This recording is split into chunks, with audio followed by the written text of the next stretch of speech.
So Ron Chambers is a member of the Champagne and Aishihik First Nation, Southern Tuchoin and Tlingit ancestry, and he was raised in the Kluane area. He has been involved in cultural and wilderness activities in his whole life and is a founding member of the Chilkat Dancers in Haines, Alaska. Ron is now retired from his 2 careers, first serving as a park warden for 22 years, and then a wilderness guide, and he still is actively involved with several boards, including the Yukon Salmon Committee, Yukon Historical Resources, and Yukon Greater Place Names.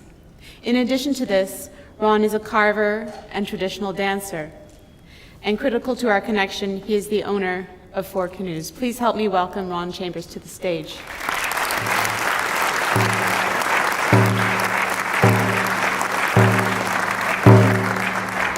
Hey, aha, ooh, aha, ooh, aha, ooh, aha, ooh, hey, aha, ooh, aha. Ooh, aha, ooh, yeah, aha, ooh, yeah, aha, ooh, aha, ooh, aha, ooh, aha, ooh, yeah, aha, ooh, yeah, aha, ooh, aha, ooh, aha, ooh, aha,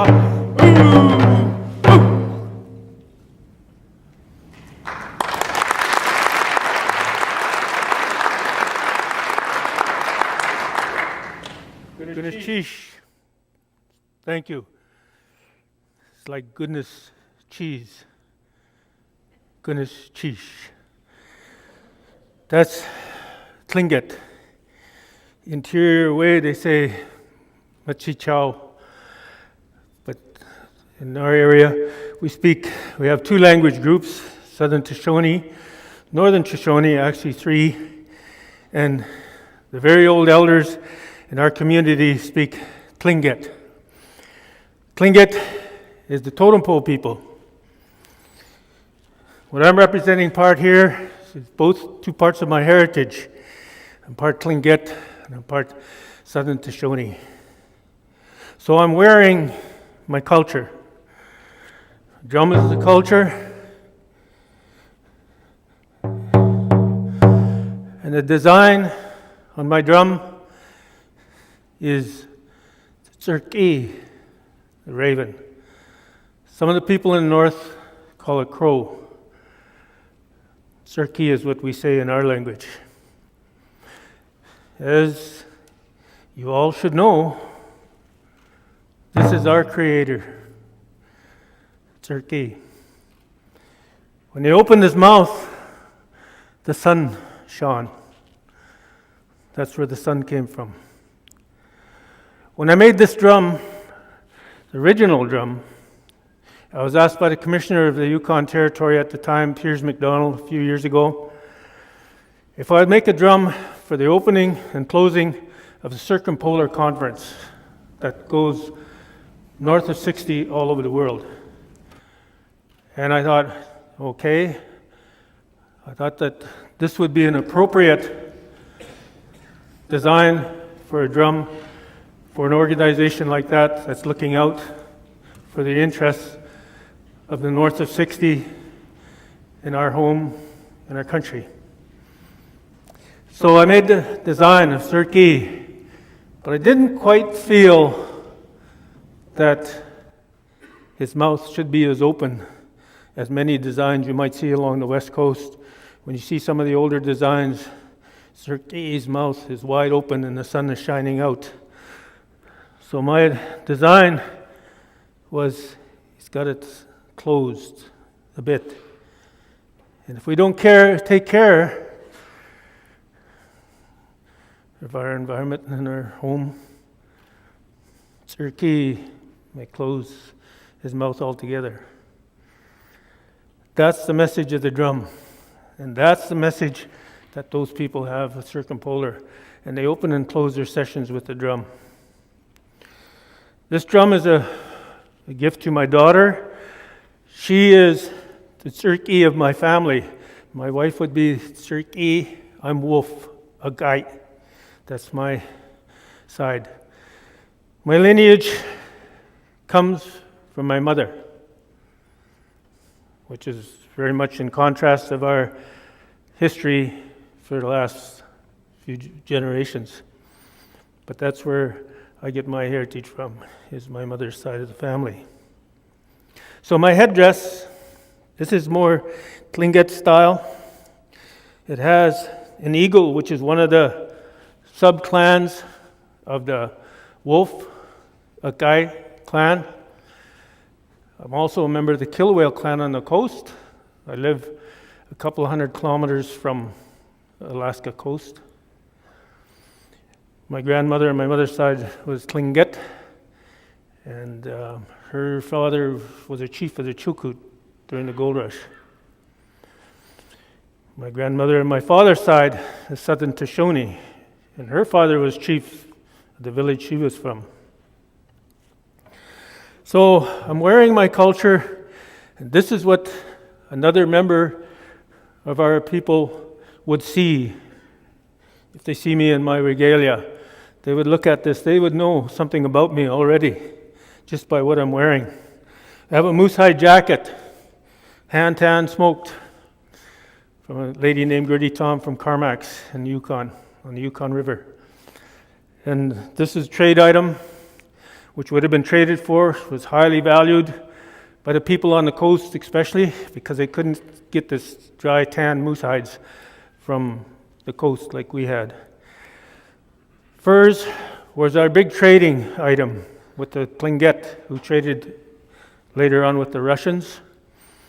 And so we were in the interior people, and we were the traders to the Tlingit. And they often drove some hard bargains. I have ptarmigan feathers on my headdress, ermine weasels on the side, wolf, a guy coming down. I have Arctic fox in the back, and that's a trade with a friend of mine from Inuvik to show that we were trading people. Now, trade has different value. Some of the value is, as the old Hudson Bay Company was, they got it for a pretty good price, the height of a musket, as many of you probably heard before, and they were made extra long just on purpose to stack up with beaver skins, and then they would sell it for, 300 times the profit, I've heard. But the thing is, with me, I traded a wolverine skin for this Arctic fox with my friend in Inuvik. Now, an Arctic fox is only worth about maybe half the price of a wolverine, but that wasn't the value I was after. So I have a sheep horn spoon, Mumbai, that's what they call the sheep. And they were highly prized trade item with the coastal Tlingits. And if you want to see probably the most sheep horn spoons collection in the world, go to Russia. They traded with the Tlingit for the spoons, as well as they used Alaska until they sold it. And I don't remember my ancestors making anything to do with that deal, but that's part of what I'm wearing. My mother made the mucklucks. I have ptarmigan feathers here and willow grouse feathers here. There's dances that we have when they used to come together in the spring and trade. The people from the interior have the furs. The Tlingits would have ooligan oil from the fish. It's like a herring or smelt, really rich. It's not one of my favorite things, but it was highly prized at the time because anything rich like that, when you're living off the land, was highly prized. And the Tlingits were able to get steel and a few other things from the Russians later on. That became a trade item. And so they were into trade a lot. And our people were kind of preferred customers of theirs. And we also had intermarriages between the two groups. Now, linguistically, Tlingit is one of the toughest languages you can speak. You got to be able to spit, and you got to have your tonsils too. But it has so much history. And the Tlingits, when we're talking about canoes, and this is what the symposium title is, we're one of the biggest canoe makers on the whole of the West Coast. They had war canoes that they would take as far as California, from right below where we are in the Yukon Territory, near Haines, Alaska, Chilkat Valley. The Chilkat Indians, so-called, were known right up to California. And they were pretty tough customers. They're almost like Vikings in a way. So they had that. The Haida had them as well, but the Tlingits were the warrior class. And then from there they had their local dugout canoes that they used crossing channel back and forth. So they didn't go up and down river too much. Right on the coast where the river is slower, they actually went up and down. But as you get interior, we had canoes where we were, but they weren't very big. They wouldn't hold more than one person, just to cross over and cross back. And that's basically it. And that's the heritage that we have as far as canoes were concerned in the Yukon as such, is they were working boats. They were working. So recreation and paddling down a river, which you can't get back up in many cases, was not high on their list of things to do. One of the ways that I learned to see that was in 1975, not long after I went to work for Parks. I ended up as one of the party to climb Mount Logan. And as far as I know, I'm one of the First Nations to have summited Logan. So I thought that was pretty good, So I come back down, and it took 28 days to go up and back. I go to the store, and one of the elder ladies is there. She says, "I hear you climbed that big mountain there." I said, "Yeah." "Yeah," she said. "Sheep there?" "No." "Goats there?" "No." "What do you go there for?" So I had a little trouble with an answer on that, because that's how our people right now still kind of see things like canoeing even. And that's why if you go in the north in many places, the people that do use boats have motors on them because they're still working them. But what I'm interested in, and I'm glad to hear it mentioned a number of times here, is trying to get the people, our people, to go down the river and see and smell and hear what we're hearing when we go down with the canoes. And that means you have to be comfortable in your own. And in the Yukon, we have self-government now. We run our own affairs for the biggest part. And the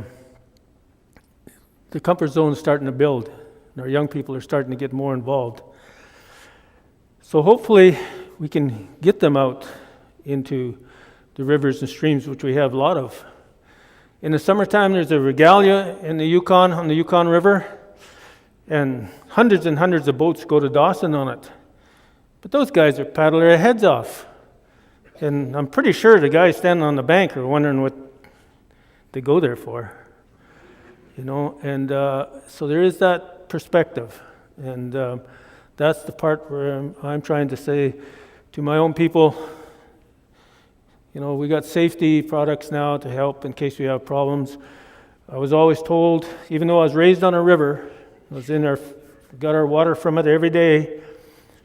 My mother never relaxed with us playing around that river. It was a dangerous thing. And it was in its time, and there are always stories. So that's what we have to do. So everybody kind of thought I was nuts getting a canoe. I got 4 canoes. Well, I'm a canoe baron where I am. And it shouldn't be, because I'm not a baron when it comes to the land where you can apply a canoe. We've got some beautiful places to use a canoe. So I feel really strongly about being invited here so I can talk to people that appreciate that. I need to take that back with me as well. And of course that goes with our young people.